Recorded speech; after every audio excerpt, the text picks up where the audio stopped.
Hej! King Cheng, VD på Aprilis. Idag har vi en väldigt spännande unboxing och Europa-lansering av den senaste solpanelen från Longi. Himo-serien gör Europapremiär och just de här panelerna som vi kommer se på sajten bakom oss flygfraktades med Express hit. Det som är väldigt spännande med nya serien är att i det lätta och kompakta formatet 1,7 gånger 1 meter så ser vi nu en mycket stor förbättring i effekt.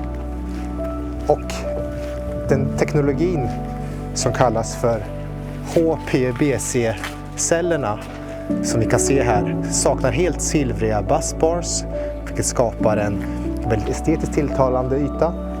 Samtidigt som man förbättrar effekten med 2-3%. Förutom effektförbättringen då, så ser vi också en väldigt positiv på tekniken som skapar att försämringsperioden, nedbrytningsperioden av cellen minskas med 25%.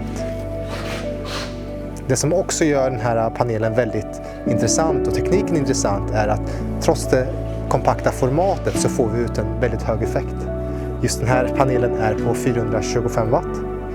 Och vi ser att det kommer få ett väldigt stort genomslag i totala kalkylerna för projekten och för slutkonsument. Longi etablerades 2000 och är idag världens största solpanelstillverkare. Och det är väldigt roligt och innovativt tänkande av dem att hela tiden komma ut med nya produkter, nya tekniker. Och vi ser väldigt mycket fram emot att följa utvecklingen av produkterna. Tack så mycket!